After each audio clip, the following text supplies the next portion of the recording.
Hi guys! In this video, you're gonna learn how to create custom header on Shopify. So first you need to log in to your Shopify admin panel and then click Online Store in the left-hand menu.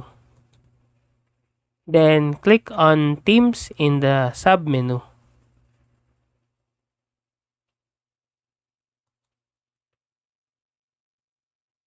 Find the theme you want to edit and click on Customize to open the theme editor.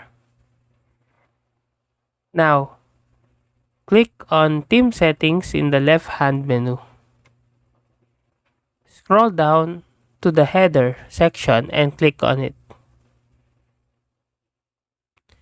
From there, you can customize your header by adding your own logo, changing the navigation menu, and adding any additional content or section you want.